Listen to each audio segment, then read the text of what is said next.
Tapi kalau kita ini bisa merasa hidup sendiri, bisa mati sendiri, dunia saya sendiri, sawah saya sendiri, rumah saya sendiri, ini uang saya sendiri, ya kita nggak akan bisa taat. Taat itu perasaan kita itu menyulitkan sekali.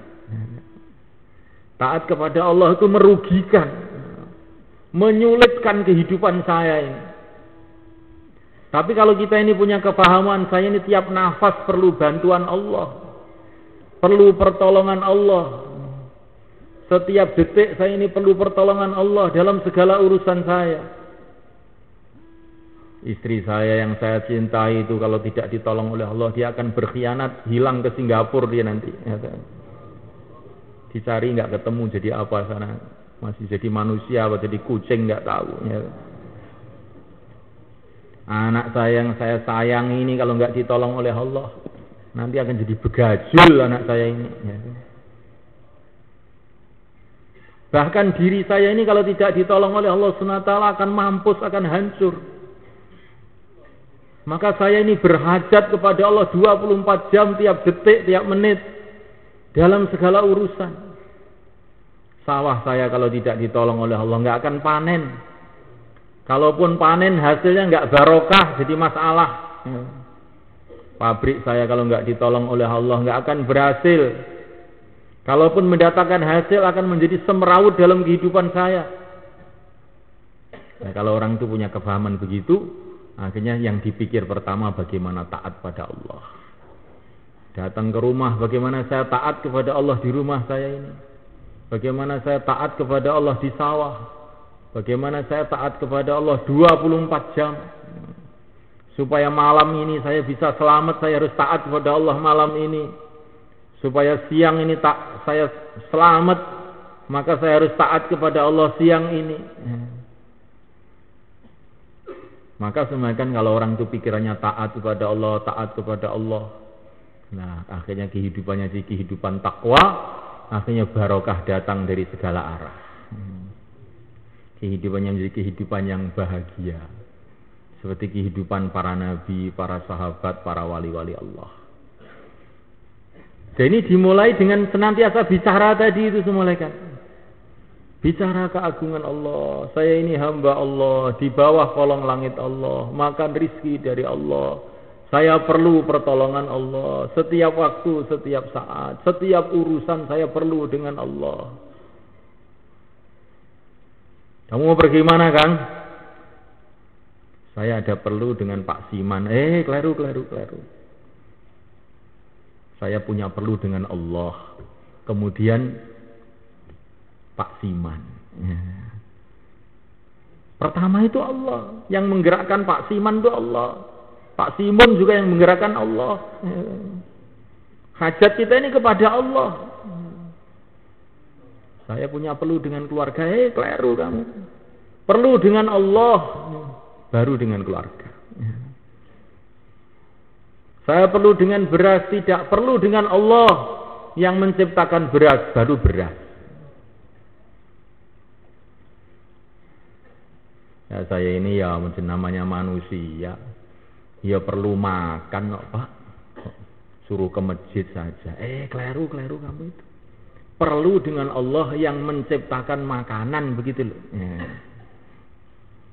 Kalau kamu sudah bilang perlu makan itu namanya lupa kepada Allah kamu itu.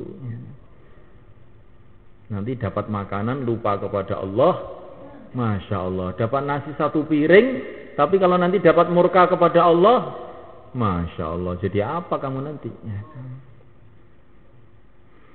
Jadi semulaikan Allah Ta'ala, hajat kita itu hanya kepada Allah. La ilaha illallah.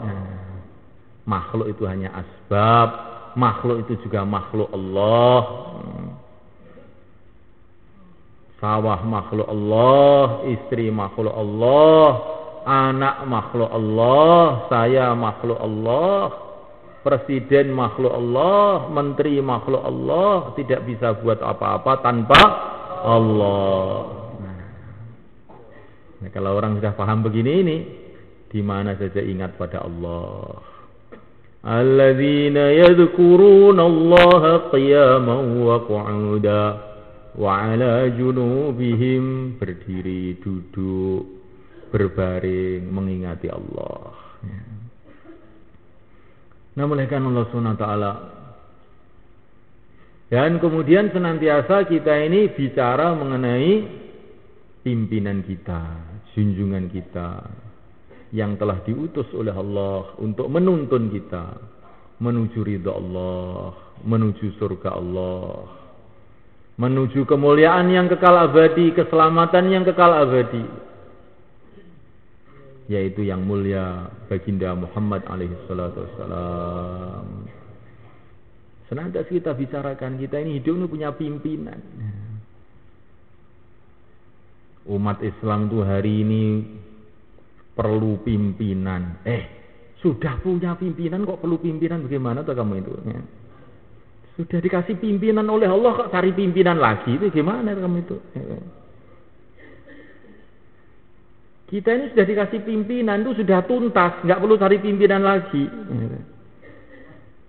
Yang milih Allah SWT sendiri, yaitu yang mulia baginda Muhammad alaihissalam, yang diutus oleh Allah rahmat bagi seluruh alam,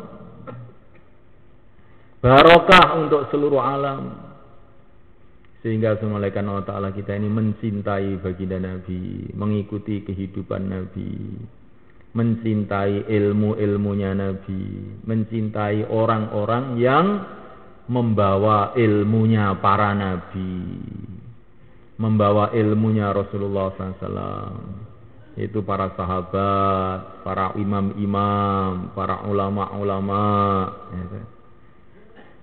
Jadi sudah mulaikan Allah SWT, sehingga kebahagiaan kita, kesenangan kita hanya satu saja,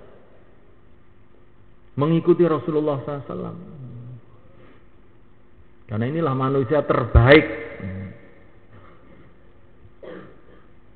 Maka darahnya Rasulullah itu darah terbaik, tulangnya Rasulullah tulang terbaik, kulitnya Rasulullah kulit terbaik, rambutnya Rasulullah rambut terbaik, hatinya Rasulullah hati yang terbaik, otaknya Rasulullah otak yang terbaik, pakaiannya Rasulullah itulah pakaian yang terbaik, kebiasaan Rasulullah itulah kebiasaan yang terbaik. Perjuangan Rasulullah SAW itulah perjuangan yang terbaik. Ditanamkan betul dalam hati, sehingga timbul kecintaan kepada Rasulullah itu melebihi cinta kita kepada ayah kita, ibu kita, anak kita. Itu anak kita yang masih umur 3 tahun itu ditalkin, diajari. Nak, siapa manusia yang paling kamu cintai? Baginda Muhammad sallallahu alaihi wasallam. Ditanamkan mulai kecil, tanamkan.